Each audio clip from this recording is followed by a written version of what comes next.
to Ideas in Writing Kids Club. Our goal with this show is to inform, entertain, and inspire you to read and write. Hi, I'm Christopher, and I like to write about music, history, and for my radio show. Hi, I'm Daniel, and I like to write about animals. Hi, my name's Hassan, and I like to write about action and adventure. Hi, I'm Breanna, and I like to write fiction and mystery stories. Hi, my name is Sean, and I like to write mystery stories and fantasy. Hi, my name is Andrei. I like to write about sports and mysteries. Hey, I just read a great book.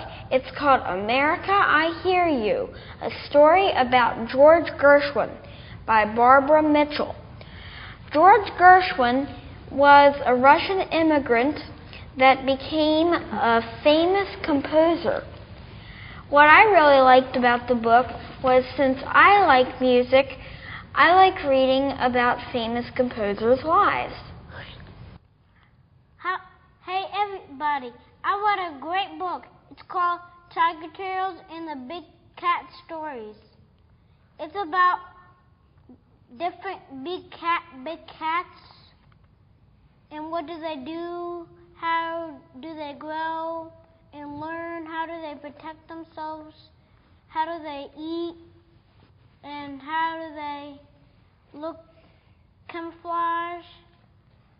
But the first part tells about tigers and they camouflage for their prey. I also read a great book this summer. It's called Pendragon, and it's the third book in the series.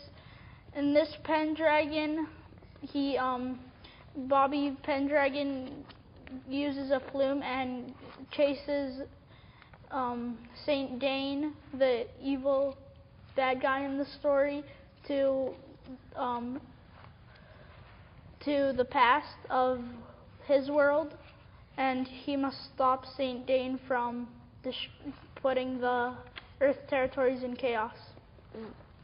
That was cool. I also read a great book, and it's called Becoming Naomi Leon, and it's about a girl and her brother that live with their grandmother, and they've never met their mother before, and one day she comes up to their house and they finally meet her, and bad things kind of happen. Well, I read an awesome book too. It's called The Warriors. It's a series, and it's about a cat who is born in the human world as a pet, and he's named Rusty, but a dream brings him into the forest, and he's immediately taken in by a forest clan of cats, and he's given the new name Firepaw. But as he progresses, his name changes, and this is the 6th book in the series, and it's about, he becomes the leader, Firestar, and it's about a big fight that he has to do to save the forest. My book in Blood Beast by Darren Shane, and it's all about a kid named Grubbs who has to go through, and his family has a curse where they change into werewolves, and he has to stop the curse by using magic. Ooh, that sounds like an interesting book. You probably wouldn't be able to put it down. Oh, you know what I forgot to mention? I love writing about ghosts. And I actually wrote a story about ghosts called The Shadow Man, and it's about the Shadow Man. But we have an interview with our West Coast roving reporter, Bianca Huang, and she interviewed Deborah and Noyes. So let's cut to that clip.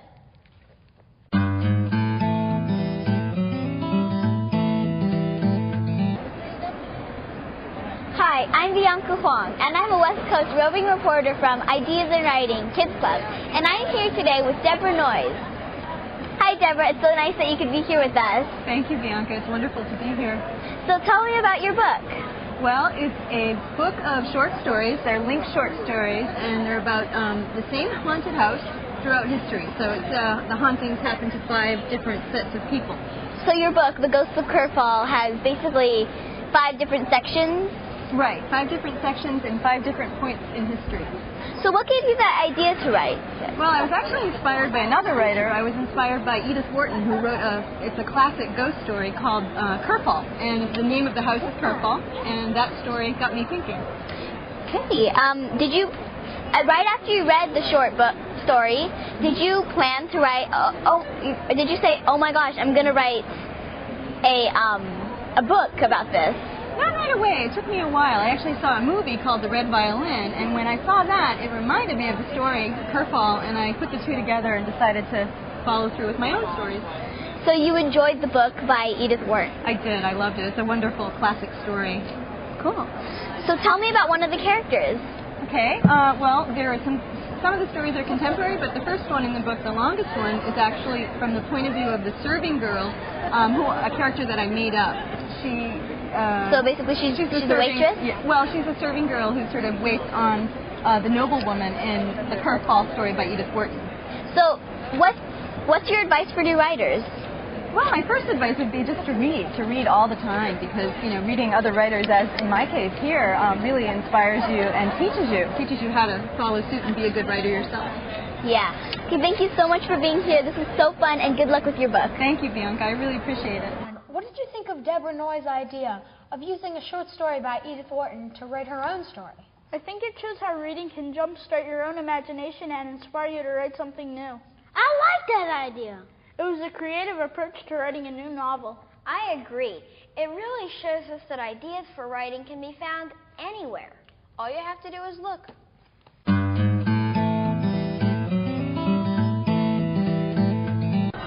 Hi, I'm Bianca Huang, and I'm a West Coast roving reporter from Ideas in Writing Kids Club, and I'm here today with Cornelia Funke, author of Ink Death.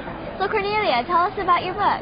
Oh my God, what shall I say? Okay, you will meet all the characters from Inkspell and from Inkheart. There will not be many dead people in it, which many children are worried about at the moment, so I was really nice with my main characters. And I think everybody knows by now that Just Think will come back. Cool. So what inspired you to write this? You know, when I started to write Inkheart, I had no idea there would be another part. I thought I'm done with the story. But then there were so many things I wanted to find out about that I wrote Inkspell, and then Inkspell had such a bad ending that I knew my fans will hate me if I let it end like this. So I had to write Ink Death. So tell me more about one of the main characters, Maggie. Okay. Or is it Maggie? Exactly. So did you base her off somebody you know? You know, that was funny. In the first book, she was not based on anyone, but in the second book, my daughter had become so much a Maggie that she was a little bit like my daughter Anna. Okay, cool. So did you think of the characters first before writing the book? Or did you write a book and then have to make up characters to fill in the spaces? It was a mix of that. For example, I always had promised the kids after Seafloor that I would write a book with a girl in there, because so many of the kids had said, my God, there are so many boys in Seafloor and just one girl. And I said, okay, I'll make a girl the hero of the next book. So Maggie was there from the beginning. And then all the characters, some of them I made up at the beginning, others came when I wrote the story. Okay, so how long did it take you to write this? I think about 1.5 years. That's a long time. Yeah, that's a sick book. Yeah. So what's your advice for new writers? Okay, first advice, always take some paper with you and a pen, because the ideas come and then they vanish immediately. You can even write them down on your arm or whatever. Don't lose them. The next thing is read a lot, because that's how you learn the trade. And the third one is be curious about everything around you. Thank you so much for being here. It was really nice talking to you, and good luck with your book. Thank you so much.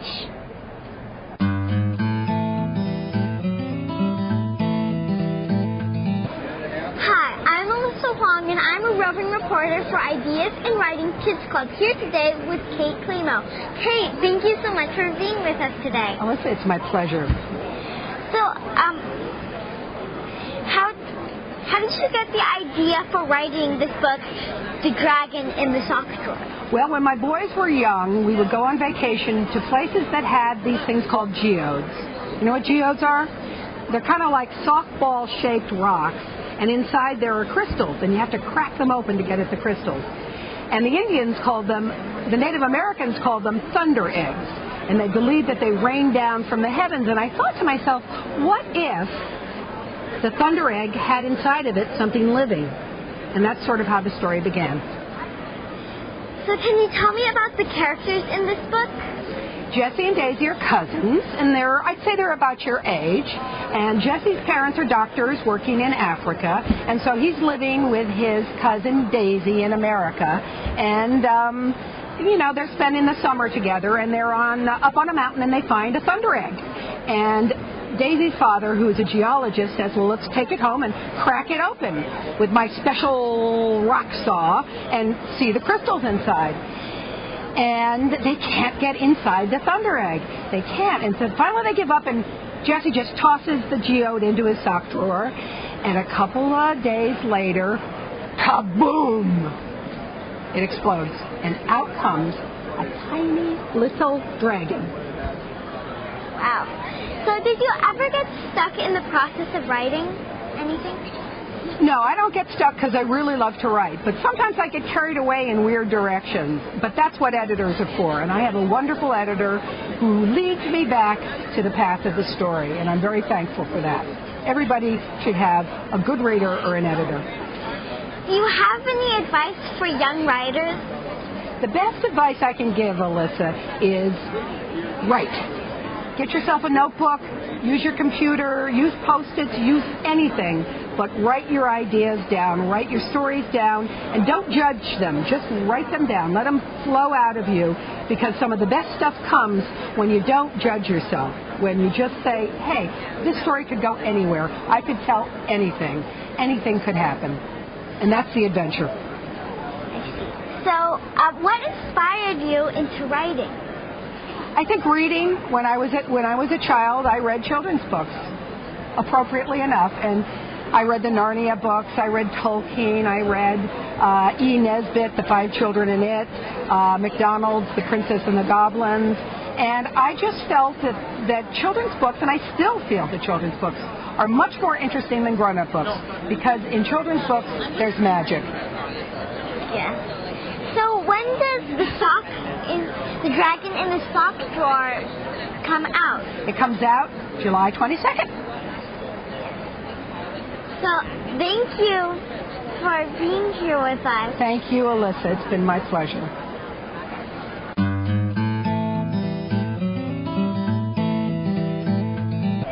Hi, I'm Bianca Huang, and I'm a West Coast roving reporter from Ideas in Writing Kids Club, and I'm here today with PJ Haarsma, author of The Softwire. So, can you tell us about your book? This is the second book of 4. Stories about these kids that get orphaned in outer space, and then they're sold as slaves to these aliens. Cool. So tell us, how did you get inspired to write this? To write the story, when I was 11 years old, I found a dead alien. And that alien had this symbol stitched onto his clothing. And I would take that piece of cloth, and from looking at these symbols and imagining what his world was like, I came up with the entire idea.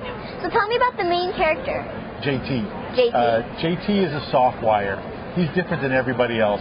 The computer that runs the spaceship that they're on going to the Rings of Orbis, he actually has conversations with this computer. Drives the other kids crazy. They don't know if he's real or he's making, he's making fun of them. They end up making fun of him. He's sort of picked on, so he's excited to get to the Rings of Orbis. He wants to start a new life there. So how long did it take you to write this? The first book took me 11 months to write. So did you come up with the characters first and then write the book, or did you write the book and make characters to fill in the spaces? A lot of the writing that I do is with the characters. I'll go for a walk, or I'll sit alone with them, literally sit alone with them in my head and listen to what they're doing for a problem or for a situation they have, and I write down what they say, what they do, and then the surroundings builds itself out from that conflict. Okay, so what is your advice for new writers? Keep on writing. Write, and rewrite. Thank you for being here. This was so fun, and good luck with your book. Thank you very much.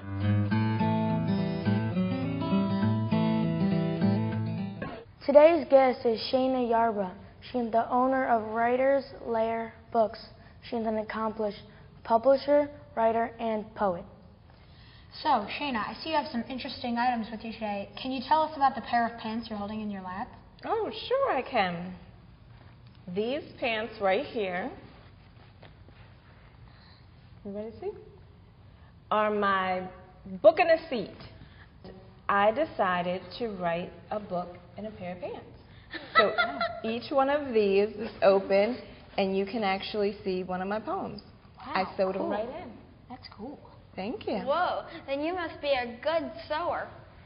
Well, I don't know. I cheated a little bit. I sewed on the corners. How long did it take you?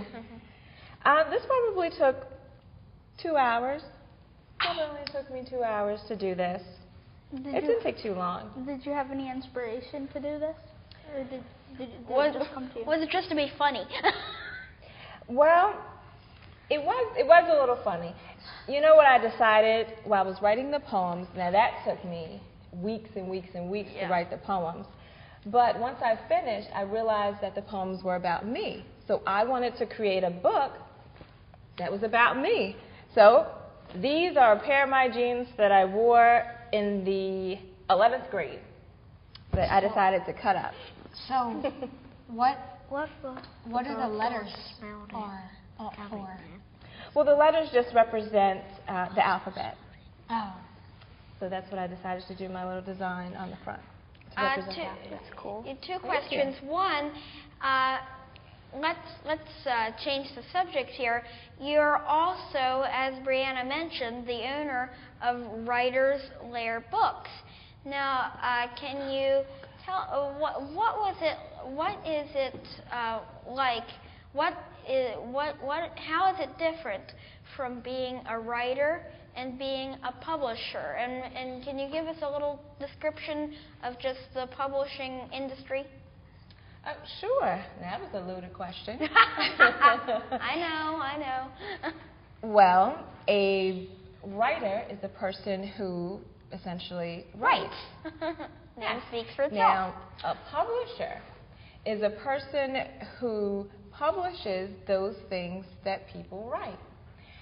And it's a very, very different atmosphere being a publisher. Now, when I'm a writer, I can write on my own time. I can write at the beach, which is one of my favorite places to write. Yeah. But when I'm a publisher, I'm under a deadline. I get a manuscript, I have to edit it, and then it has to go to a designer who lays out the cover and the inside. And then after that, it comes back and it needs to go to a printer who then prints the book. And then after that, we have years and years and years of marketing that particular book. So it's a very tight time schedule to get all of those things done. So do you think you could pick a poem for us and read that poem to us and the people watching, so maybe we can get a little more of an idea about you? Oh, sure. I guess I can pick a poem out of my pants. Pick a poem out of your pants. Okay, this one is one of my favorites. This is, when I thought about this poem, I was trying to escape from everyday life. You ready? Mm-hmm. Ready. What is it called? Lopsided Tree. Oh. I moved into a knothole, abandoning my third-floor apartment with the carpet that never really came clean, the loaded dishwasher, and the neighbors who quit their jobs to become drunks. I like it. I have hardwood floors. The neighbors bring over nuts and berries. The moon sings alto, and frogs back up with bass. Showers beat soft massages on my skin, and like terry cloth, I am covered in sun. This is my new house. The moss grows like a homemade wreath around my door of branches, and the doorbell turns shades for the seasons. The tree is lopsided, and the knothole is far too much to the left, but I can dig my nails into the wall, climb to the roof, and sunbathe across the leaves, humming to the jazz of the forest. Hey. What did you say, Daniel? How did you come up with the idea? For that poem? For this poem? Mm-hmm. You know what? I was working, when I wrote this poem, I had another job, and I was working, and one day I came home to my apartment, and the dishes were dirty, and I needed to wash some clothes, and I was just tired. I was exhausted. And so I went to my special place, and I wrote this poem, and I imagined myself in a big old huge oak tree, having a good time without any laundry. What advice could you give the people out there that might be interested in writing or publishing? Oh, well, my first piece of advice is for writers. Write whenever you can. And write on different things. You know what? I used to write on napkins. When I was in restaurants, I used to just write on a napkin, and that would be very cool. The people next to me didn't know what I was doing, but I had a good time. I write in different colors. Sometimes I get a different feel when I'm writing in purple than orange. And I always write in a special place. Sometimes that may be in the basement. Sometimes that happens to be on a beach. I love the water. Yes. So I like to go out there and write in my journal in the sand. Okay. So I see the book in your lap. What is that about? Oh, and this is my first book of poetry. It's titled Looking for Love in All the Small Spaces. And it's a book about looking for love in small things. People look for love in religious, in the Bible, or the Quran, or whatever they use. People look, wedding ring. I just got married, so there holds a lot of love in my wedding ring. Yeah. Thank you. So that's... My dad told me about that. Oh, really? Mm-hmm. So that's why I wrote this book, to kind of look for love in small spaces. And the other thing is about publishing. When you want to become a published author, you have to send your material to a publishing company. However, I suggest that you have somebody look over it. Not just your friends, because they think you write great, but somebody else, a teacher at a school, a professor at a college. Mom and Dad? Well, Mom and Dad can look at it, but they think everything you write is great. Do you write and publish your own book? Yes, you can. That process is called self-publishing. You can do that. You can write the book, and then you can go through the process of getting it edited, asking somebody to do that, and then the next step would be to design the cover, and then design your inside pages, and then you would find a printer, and then ask that printer to print it for you. And sure, you can do that. A lot of people self-publish their books. It's a great way to do that. I ended up starting with this book, and instead of, I didn't quite self-publish it, but I formed a company and had the company publish it. Writer's Lair. Writer's Lair. What's your writing process? My writing process, I need to write everything down the minute I think of it. I have a very good friend who is a poet, and he can take years. He can store stuff up for a whole lot of years. Me, I can't do that. I have to write it down right now. So sometimes when I'm driving and I think of a really good line, I have to take out my recorder. I keep a little mini recorder in my car, and I take that out and I record the line or the poem that I'm thinking of. Ah, so that's a good idea. Thank you. Now, you have another interesting item. It looks somewhat like a tree. Oh, yes. It's on the other side. Yes. This was another book project that I did. I ended up creating a sort of family tree. And so the book is on the inside, and the book actually feels like bark. And then I made the other pieces. This is a piece of a tree, and so I cut it down and then I stained it. And then on the other side is a branch. Is it okay if I feel it since I can't see? Sure, that's no problem. Are there any more questions for Shayna? So did anybody It does feel like bark. Here's a branch. I had a few authors that inspired me. Maya Angelou, she's my favorite poet, and I really enjoy her. Is this real grass? No, the grass is the only thing that's not real. And also Zora Neale Hurston, I loved her books, and so I was inspired to write by her as well. So those are the two main ones that inspire me. And my mother and grandmother write, but they'll never tell you that they're writers. But they kind of inspire me to be creative as well. Do you just write poetry, or do you write other books, other types of books too? I also do short stories, like short stories. So I enjoy that. I have another book that I'm trying to work through and get out. It's a book for middle schoolers. So I'm trying to work through that. It's a little harder writing short stories than poetry. To me, a short story seems like 100 poems all about the same thing. What's it called? It's going to be called Bathroom CEO. I can guess. I think I can guess where you got that name, Looking for Love in All the Small Spaces. That's a spin-off from the song, isn't it? Yes. Oh, good job. I didn't think anybody would notice. Are we done with questions?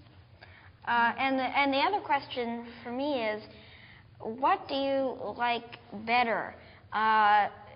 What do you like better, writing or publishing, and why?